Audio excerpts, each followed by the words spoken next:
I'm Megan, and when I was a kid, there was a show airing on ABC called Once Upon a Time. My parents watched this show as it aired, so I just watched it with them, and so did my sister occasionally, except I think she watched it separately. However, all of us mutually decided to just stop watching the show once season 4 came around, because that's when they really went off the rails. First things first, you need to know what the fuck Once Upon a Time even is. Once Upon a Time is a TV show about fairy tale characters that live in the Enchanted Forest, who are cursed to live in our world, the land without magic, with no memory of who they are. And these fairy tale characters are like Snow White and Prince Charming, Beauty and the Beast, except the Beast is Rumpelstiltskin, and the evil queen, Regina. Disney characters like that. The place where they live is called Storybrooke, Maine. Regina cast a curse that dragged everyone over and wiped all of their memories except her own and Rumpelstiltskin's, except he plays dumb for the most part. He's my favorite character, by the way. Rumpelstiltskin carried this entire show the whole time. He's always been my favorite. I'm just now realizing how uneven. I don't give a shit. Snow White and Prince Charming had a daughter who they sent over to the land without magic before the curse hit using a magic wardrobe. This child, their daughter Emma, is our protagonist. And she is brought to Storybrooke by Henry, who is the child she had 10 years ago at the age of 18 and gave up for adoption, who happened to get adopted by Regina, the evil queen in Storybrooke. So Henry drags Emma to Storybrooke. A bunch of shit happens. Henry falls under a sleeping curse that was intended for Emma, and Emma ends up waking him with True Love's Kiss, which breaks the curse in that it restores everyone's memories. But nobody goes back to the Enchanted Forest, and Storybrooke still exists. It was created by the curse. There is a lot of lore around the curse itself, and I'm trying my best not to shove all of it in right here, because it's not important right now. Seasons 2 and 3 were enjoyable. I don't know if they were good or not, because I am not good at determining what is quality media and what is not, but I enjoyed them.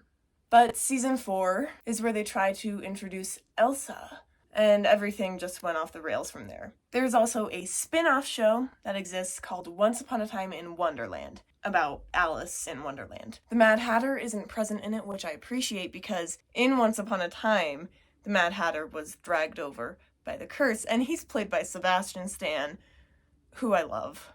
Within this show's multiverse, there are many different realms that exist. There's the first 2 we're introduced to, which are the realm without magic, Earth, our world, and the Enchanted Forest, which is where the fairy tale characters live. Additionally, they introduce Wonderland, which is fucking Wonderland.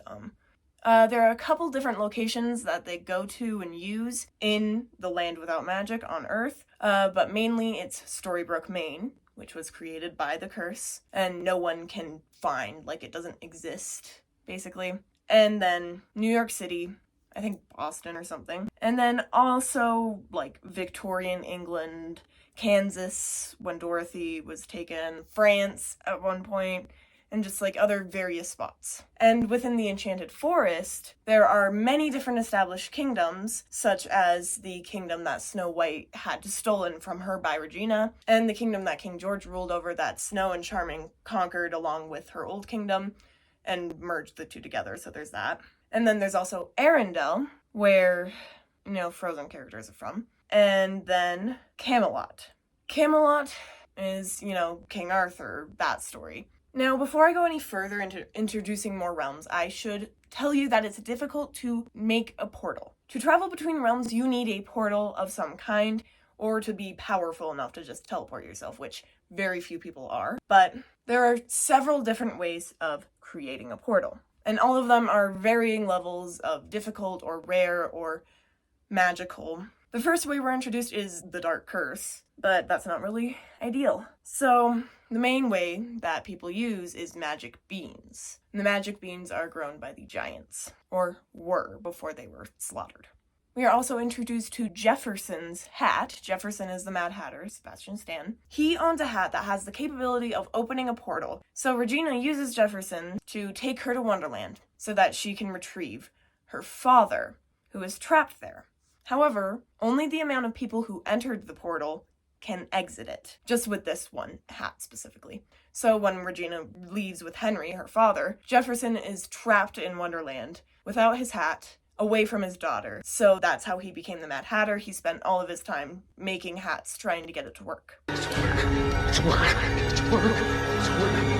Other various means of traveling between worlds or opening portals include tornadoes, such as what took Dorothy and Zelena, the Wicked Witch of the West. Various magic items, like the ruby red slippers and that wardrobe that I mentioned. The White Rabbit is able to dig holes through time and places. He can travel, what the fuck? I didn't really fully comprehend that until now and its implications, but the White Rabbit can make portals. A looking glass can take you to Wonderland, usually. There are also literal doorways. And then, of course, the curse I already mentioned. Hi, I'm going to be popping in throughout the video occasionally to correct myself or to add things I forgot to mention. Right here, I forgot to mention that 2 methods of travel to Neverland are a Pegasus feather sail for like a ship and Pan's shadow. And I should also mention that tornadoes or twisters that can take you to other realms, they don't just take you to Oz, they can take you anywhere, can also take buildings. They take like Dorothy's shed or something, I don't know. And the entirety of Granny's diner goes to the Enchanted Forest just outside of Camelot at one point. So let's jump back to the various realms. There's the Enchanted Forest, our world, and Wonderland. Then we're introduced to Neverland, where Pan lives. Pan is a villain, and also Rumpelstiltskin's father. There's a lot of complicated family history in this show. I will get to it later. After Neverland, we're introduced to Oz. I'm not entirely sure if I have them listed in the exact order they were introduced in, but that's the order I'm going to be presenting them in. So what I have next is Oz, which is where Zelena, the Wicked Witch of the West, Regina's estranged sister, grew up. And she's green, literally with envy. After this, we're introduced to the underworld, where people go when they die and have unfinished business, which is currently being ruled by Hades, who is making it a terrible place, and they have to deal with that. And along with the underworld and Hades, there exists Olympus and Zeus. There's one point where Hook dies. He finishes his unfinished business so he's able to cross over to Olympus. And when he meets Zeus, his reward is to get another chance at a life with Emma. So he just comes back to life. And I hate it. I skipped over a lot to just tell you that, but... Now, there is also the Netherworld, which is basically like a big flaming room that is only accessible in your dreams if you have been under a sleeping curse. You don't have to be under the sleeping curse actively, you just have to have been under it in the past. There's also the Land of Untold Stories, where nothing ever happens and where we're introduced to Jekyll and Hyde. The entire place is steampunk, because Jekyll and Hyde. There's also the Land with No Color, where Dr. Frankenstein is from. Frankenstein is actually introduced in the first season, but we're not told he's Frankenstein until season 2, I think it is. And he was only brought over by the curse because Regina had a personal vendetta against him for reasons. There's an obscure place referred to as the Dark Realm, where Rumpelstiltskin's mother was banished and she became the Black Fairy. There's also the Dream World, which I'm assuming is just like where normal people go when they dream instead of sleeping curse, netherworld dreaming. The Edge of Realms was listed. Don't know what the fuck that means, honestly. And then Agrabah. I don't know what Agrabah is. I don't know if it is a city on Earth. Okay, so I still don't know where Agrabah is, but it can't be on Earth because there is magic there.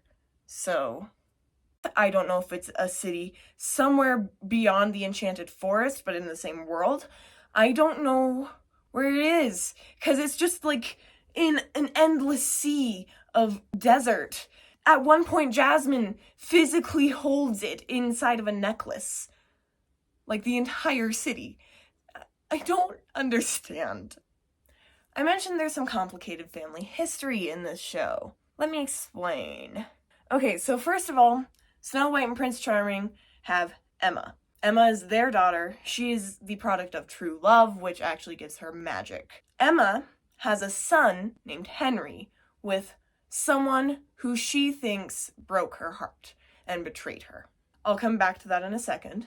Henry, Emma's child, who she gave up for adoption, is adopted by Regina because Rumpelstiltskin meddled with something to make sure she would get this kid. So Regina, who was also Snow White's stepmom for a time, is the adoptive mother of Henry, and Henry continuously refers to her as his mom. Now, back to Henry's father. Henry's father was a man named Neil that Emma fell in love with when they both tried to steal the same car, the iconic yellow bug. God, it's so crooked. Who is actually secretly Rumpelstiltskin's estranged son. Okay, let me back up. Rumpelstiltskin, his parents became Peter Pan, who named himself after Rumpelstiltskin's favorite toy, and his mother became the Black Fairy because of some prophecy or something. Rumpelstiltskin himself is the Dark One. I will get back to what the Dark One is, but basically all you need to know for now is that he embodies all of the darkness and is controlled by this dagger that has his name on it, the Dark One dagger. So whoever wields that dagger has complete control over him. The way I phrase this makes it sound like Rumpelstiltskin has always been the Dark One. That's not the case. He was just a normal man, and he became the Dark One to save his son from being drafted. And if you kill the Dark One using that dagger, you become the Dark One. There's a lot more to it, but I will get to that. Now, Rumpelstiltskin, before he was the Dark One, he had a wife named Mila, who he had a son with named Balefire. However, to meet his son Balefire, he had to injure himself on the battlefield so he wouldn't have to go to war the next day. So he would be sent home so he could meet his son. And this action made Mila resent him for the rest of the time she was with him. That's relevant because Mila eventually leaves him, and Bay is left alone with Rumpelstiltskin. Rumpelstiltskin loves Balefire more than anything in the world, except maybe Belle and power. Rumpelstiltskin becomes the Dark One, and gradually the darkness consumes him, he becomes more evil, and he drives his own son away without realizing it. So, Bay goes to the Blue Fairy for help, who gives him a magic bean to create a portal to go to a land without magic. And he tells his father, we can go here and be happy together, and you won't be like this. And he agrees. However, when they open the portal and start to go in, Rumpelstiltskin lets go, and Bay falls in alone. I'll get back to where Bay went at some point.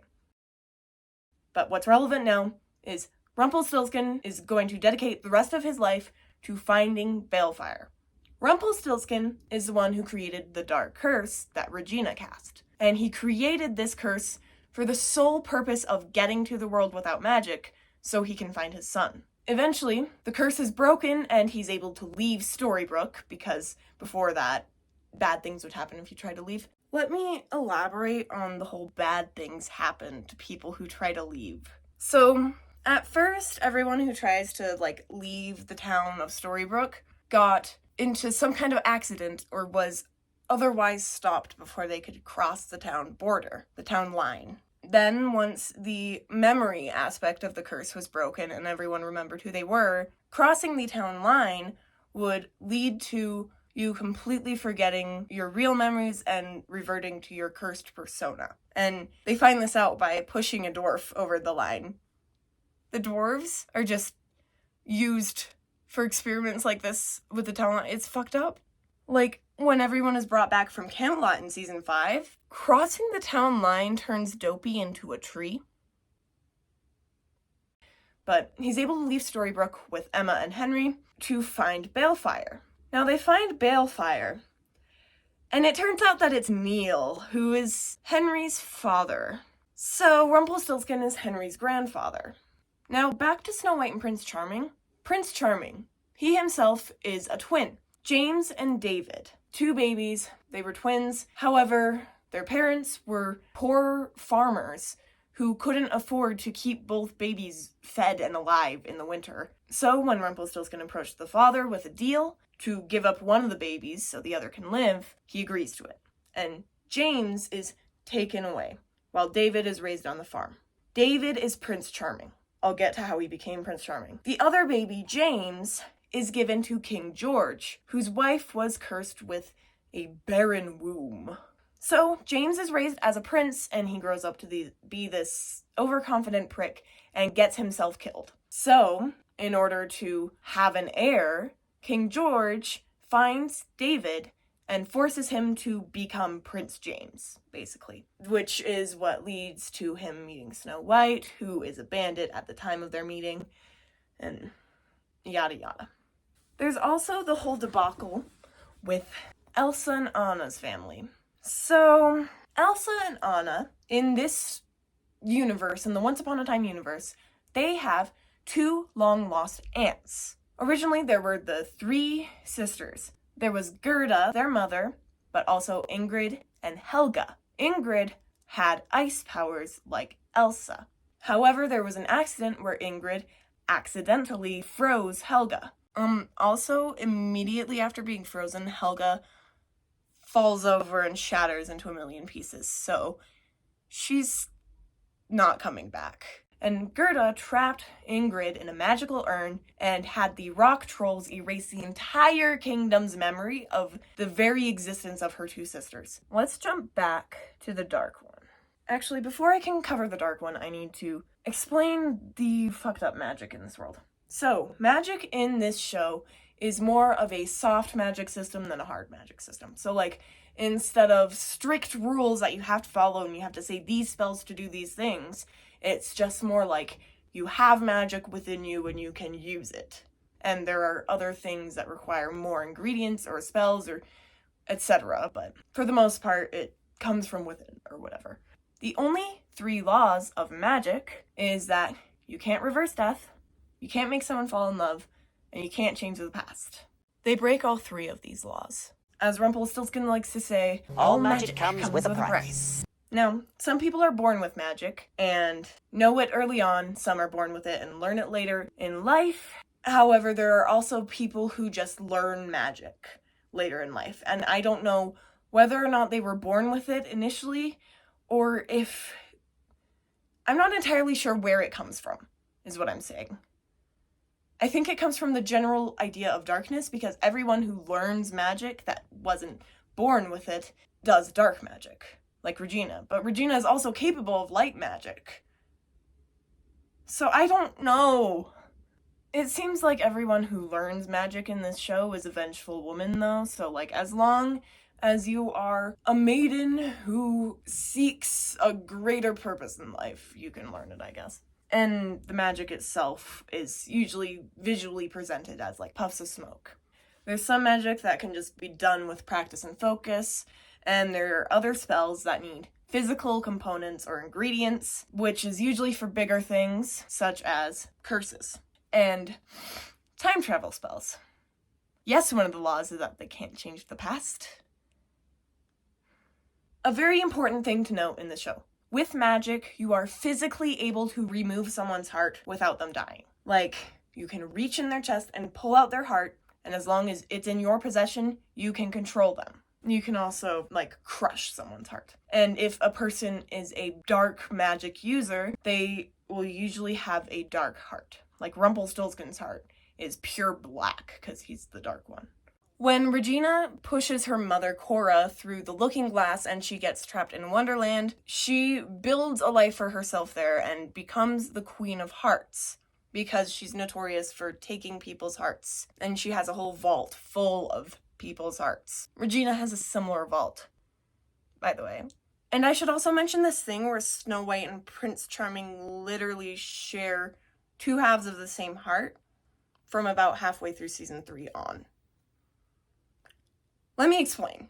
I can't promise that this will make sense, but basically, midway through season 3, Pan comes to Storybrooke and tries to cast a dark curse over the whole place, and the only way to stop this curse after Rumpelstiltskin has killed Pan is for Regina to undo the original curse and get rid of Storybrooke entirely, meaning that everyone from the Enchanted Forest would go back. She does this, but Emma and Henry leave before she does it with false memories of a life where Emma had chosen to keep Henry rather than living with the pain of everything that just happened, I guess. That lasts for about like one episode, by the way. Something happens in the Enchanted Forest with Zelena and flying monkeys and shit, and Snow White and Prince Charming figure they need to go back to Emma. So in order to get back to Storybrooke, they need to cast another dark curse. And to do that, you need to sacrifice the heart of the thing you love most. For Regina, this was her father's heart. Since Snow White is going to be the one casting the curse, she has to sacrifice the heart of David, Prince Charming. However, in order for him to still survive, she comes up with this plan. Right after she's crushed his heart into the curse soup, Regina will rip Snow's heart out of her chest and use magic to split it in half and put one half in each of the Charmings. And it works. They share a heart. And then at one point when the evil queen is physically separated from Regina, the evil queen puts a sleeping curse on their heart, Snow White's heart, which they share. So basically, whenever one of them is awake, the other has to be asleep, so they can't be awake at the same time. And I actually kind of really loved that plot point. But the rest of the show is dog shit. Now, in a similar vein to taking hearts out, you can also have your shadow torn or severed from your person. If your shadow is forcibly torn from you, you fucking die. You're dead. However, if you sever your shadow using dark magic, which Rumpelstiltskin does at one point and Pan did, you yourself survive and the shadow goes on as a separate entity. At one point, the Blue Fairy has her shadow ripped from her by Pan's shadow, and this kills her. However, when they defeat Pan's shadow, she comes back to life. So now we can talk about the Dark One. This lore is my favorite because they had it all established, and then they had to add a bunch more onto the top because they needed it for seasons 5 and 6, and it was really bad. So, like I said, Rumpelstiltskin is the current Dark One. The Dark One is embodying all the darkness in the world, essentially, and has a dagger that has their name and controls them. Now, the Dark One dagger itself is actually an extension of the Excalibur blade. It's the tip of the blade that's been broken off. Kill the Dark One with the dagger, you become the Dark One, and if the Dark One kills themselves with the dagger, that darkness dissipates. All that power is gone. However, at one point, the darkness does physically escape Rumpelstiltskin's body and enter Emma's, and she becomes a Dark One, but she doesn't even look good doing it. I was so excited for Dark One Emma, and then they just gave her a really shitty, like, spray-on hair color and a tight bun. It was awful.